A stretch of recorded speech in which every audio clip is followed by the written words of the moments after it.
Hello and good morning, evening, afternoon, whatever time it may be for you. How are you today? I'm doing fine. That's good. Have you ever had the time where you just happen to have like a whole bunch of bullet casings? Cause that's me right about now. You got one casing, two casings, 100 casings. Make it 115. The point is, I have a lot of these casings, and I brought them back after going shooting a couple days ago. And by a couple days ago, I mean 1 day ago. But Mr. Clean, I hear you ask, what on earth do you do with this many casings? Well, I tell you, I have an idea. This idea, in fact, will be that, first let me tell you a story. A little bit ago, I had a friend come over, and I had another friend with him, and we were gonna do some stuff, and we were just hanging out for a bit, and they're like, hey, how do we pass the time? And he says, well, I don't know.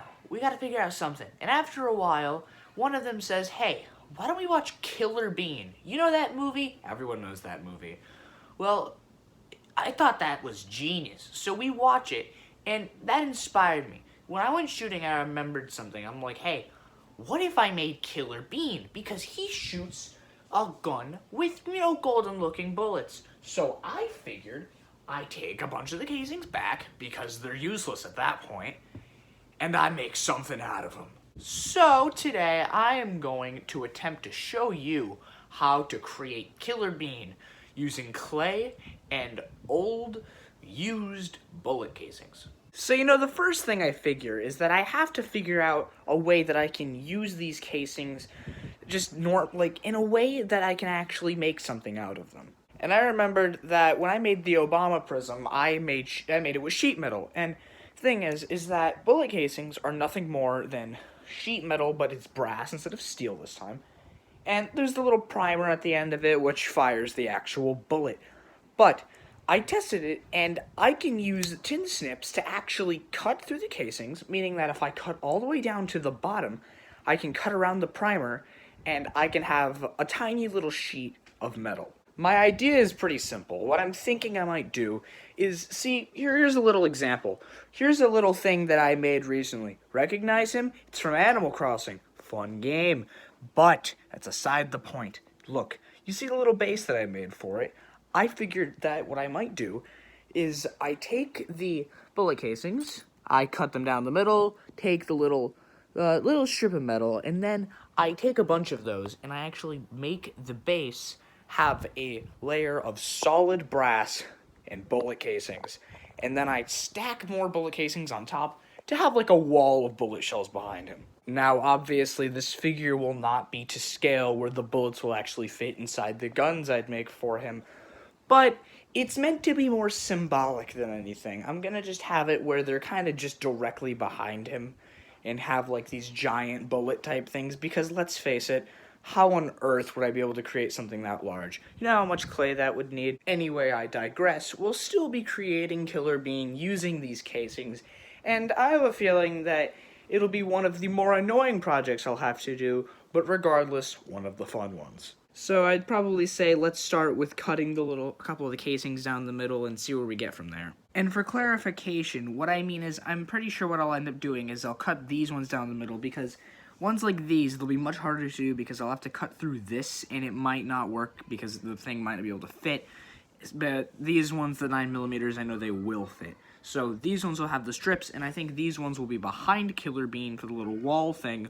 Although, even though he doesn't shoot a gun that requires this type of ammunition, as said, he still fires guns, and these are bullets, so I think it still works. So after cutting one bullet casing, I actually realized that the strips, they're kind of hard to make, because the thing is that these casings, they're obviously going to be harder than steel, because even though brass may not be as hard as steel, I don't believe so at least, it still needs to, withstand the explosion of the bullet, because there's literal explosives that propel them forward, so it has to make sure it absorbs all that impact, so, I guess that makes sense. But I have a better idea. I think instead I'm going to make the little primers on the bottom, and I'm actually going to cut those out, because those ones I can just glue them to the floor of the little, base. But I figure that I can make it like a floor that he's standing on made of bullet primers, which will just look much cooler than a solid brass sheet. Anyway, this is going to require a lot of primers, so I'll be working for a little bit on this. You know what? Never mind, actually. I'm just going to make this easier on myself, and... Because you see this? This isn't really very even, is it? No, it's not. So what I figure I'm going to do is I'm actually going to just use the regular 9mm rounds as they are, and I'm going to take them, and I'm going to make a layer of clay on the bottom, and I'm just going to fill these with clay. So I'm actually just going to glue them together. They'll explode in the oven, because, you know, air expands when it gets hot, and when that happens with clay figures, they just crack and explode. It's not a fun time. I've made the mistake several times. So, I'm just going to fill these with clay, then stick them into the base, and that should work just as well as making it have the primers as the floor. I don't think that made sense, but you know what? I'm just gonna have that, stay as is. I really don't care. Anyway, let's gather up as many 9mm rounds as we can and see how well that goes. So I managed to find around 27 of them, and so that was from the whole huge batch of them that I managed to bring back with me, because most of the other ones are rifle shells and tinier little pistol bullets. But if 27 isn't enough, I do have some, smaller amount of these tinier bullets, so I can probably make that go around the outer rim if that doesn't work, so that it makes it like a little staircase almost. So, regardless, I do have enough to create what I want. So after a while of experimenting with shapes and everything, I ended up actually coming up with this shape that, kind of looks like Tony Stark's arc reactor a bit. But the best part is this actually uses all 27 of the shells perfectly and gives just enough of a space for me to actually put Killer Bean on top. And it's about the size of most of my other bases, so I'd say that this one's a winner. Now, I'd use, super glue or something to glue these back together, but for one, I don't really want to deal with super glue because it takes so long to dry, and two, because of how long it takes to dry, there's a chance that it'll just fall apart in the process of me just gluing all the pieces together. So instead, I'm just going to use a bunch of hot glue to glue each other one to each other, because let's just face it, hot glue, it's like the god of glue.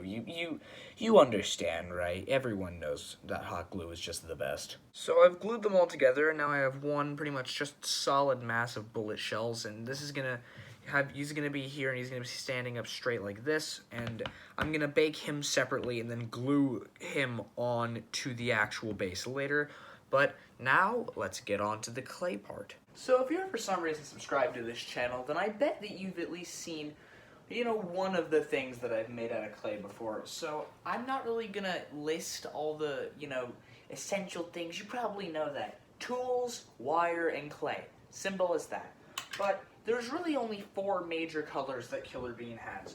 You have the brown for him, yellow for his guns and for his belt buckle and a couple other things on the little outfit he wears, red for the main part of his outfit, and black because it's also a very large part of his outfit, and it also is part of his guns. Now, normally I would be using reference photos that I put in a collage and that I print out, but my printer's out of toner, so I figured next best thing, I have YouTube on a Switch, so I figured I'd take the Switch and I look up Killer Bean, and now I got all these little references here, so it just works out. Anyway, I'll start off the time-lapse, and it won't just start off with me doing the clay. I'm going to finish up the base a little bit, because I figured out I actually wanted to put some other stuff on here, so let's go. Ah, yes, another time-lapse. What I'm doing in this is I'm gluing the bullet shells on to the just base that I created for Killer Bean, and I used some larger ones and some smaller ones in the front, and I made 2 layers of them. But anyway, that's done now, so I'm working on the actual armature for the thing, which that needs no introduction. Just a skeleton of what I want it to look like in the picture that I'm using is, or rather the pose that I'm going to be using is him just holding up 2 guns. So I'm working on the shoes now, where I take about a ball of red clay, about ½ an inch in diameter, break it in half, and then use that as the bottom of the feet, and use another tiny little piece on the bottom and a black strip as well to push to the bottom of the shoe. And after that, I fill in the middle area with random colored clay, which I'll cover later with the actual colors I need. So after I do the shoes, I added the legs, which is a black cylinder of clay that I cut in the middle and then wrapped around and smoothed over to make it look like one solid piece. And for that, I'm making the shirt, which just copy the design the best you can off of the actual image that you can use, and just cut it with the knife in the same way you'd cut a photo out or draw a picture. It's just kind of the same concept as that. But after doing the little details on the shirt where I take the right colors of clay and just correspond them to the actual details on the outfit and shirt and whatever, I start assembling the top of the figure where I take more of the waste clay and I wrap it around the top, which should be happening in a few seconds. But for the shirt, I finished that up and got all the tiny little bits onto it so that it ends up just looking more complete. Because I'd rather have it where I have the details done than not. But I made the head separately, so I took a tiny bit of tan clay, rolled that into a cylinder, then wrapped it around itself and bent it in the middle so it kind of looks like a upset face.